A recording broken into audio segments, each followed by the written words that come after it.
All right, let's talk about AI. It feels like every day there's a new buzzword, right? Well, today we're going to cut through all that noise. By the end of this quick explainer, you'll have a super simple map to understand how everything from machine learning to deep learning actually fits together. Let's get right into it. So, you hear these terms thrown around all the time, sometimes like they mean the same thing. But what do they actually mean, and what's really the difference between them? That's the big question we're going to answer right now. Okay, to really get a handle on this, you first need to know that there are two main goals in the world of AI. It all boils down to one simple question. Are you trying to make an automated prediction, or are you trying to find human insight? We're going to use a simple housing example to make this crystal clear. Let's kick things off with machine learning. Now, this is the classic definition from AI pioneer Arthur Samuel, and the key word here is learn. Instead of a person writing out a million lines of code with specific rules, you just give the computer a ton of data, and it figures out the patterns all by itself to make predictions. Now, this is absolutely crucial to remember. The output of a machine learning project is a tool. It's a running system, an app, something that can take an input, let's call it A, and automatically spit out an output B, 24/7. So think of a Zillow-type app that can instantly tell you the price of a house. That's ML. Okay, so now let's switch gears and talk about data science. The goal here is totally different. It's not about building an automated system that runs on its own. It's all about answering questions. The whole point is to dig into data and pull out useful knowledge to help humans make smarter decisions. And this is where you really see the difference in the real world. The final product of a data science project isn't a running app. It's usually a report or a PowerPoint deck made for a person. It's a presentation that tells you something useful, like, hey, we found that newly renovated homes sell for a 15% premium. That insight then helps you decide whether that renovation is a good idea.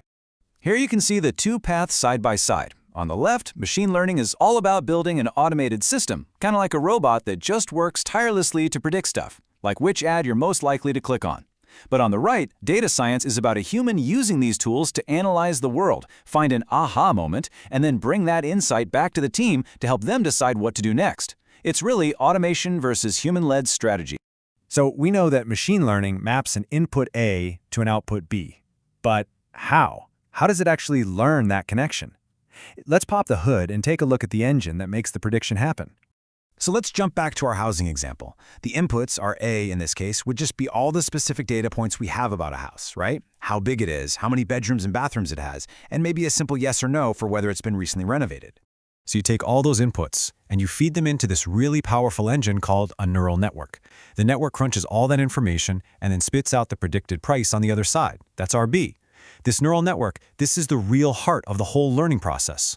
And this right here brings us right back to that amazing quote. See, with a neural network, nobody ever explicitly programmed a rule like, if the number of bedrooms is greater than 3, add $50,000 to the price. No way.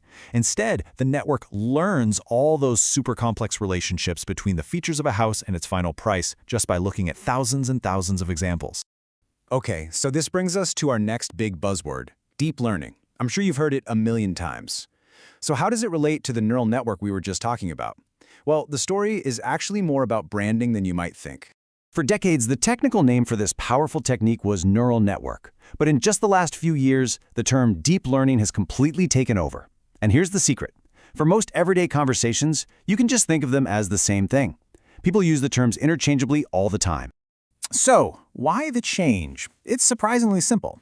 As these techniques got more and more powerful and hit the mainstream, deep learning was just a much cooler, more impressive-sounding brand.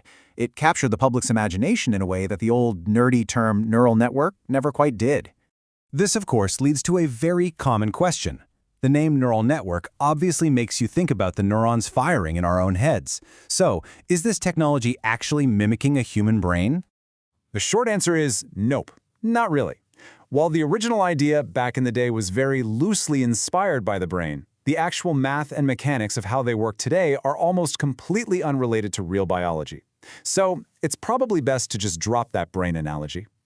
Okay, we have all the key pieces on the table. So now, let's put them all together into a single, simple family tree so you can see exactly how everything relates to everything else. At the very, very top, the biggest category is artificial intelligence. You should think of AI as the entire universe of tools and techniques for making computers behave in smart ways. It's the biggest, Broadest term there is. Now, within that giant universe of AI, the largest and most important continent is machine learning. It's a huge subset of AI, and it contains most of the common tools that people are actually using today to build intelligent systems. And then, deep inside that continent of machine learning, we find the most powerful and groundbreaking set of tools we have today. And that is deep learning, which we now know is just another name for neural networks. This is the state-of-the-art engine that's driving almost all of the incredible AI progress you're hearing about. That map seems pretty clean, doesn't it? But hold on a second. What about that last piece of our puzzle? Where does data science fit into this neat little hierarchy? And here's the final crucial piece. Data science isn't just another box inside the other boxes. It's better to think of it as a discipline that cuts across everything else. A data scientist is someone who uses tools from AI, from machine learning, and from deep learning, but all for that one single purpose: to find the key insights that lead to better business decisions. So there you have it, a clear map of the AI family tree. Now you know the real difference between building a prediction engine with machine learning and finding a human insight with data science. The only question left is, now that you have the map, where are you going to go?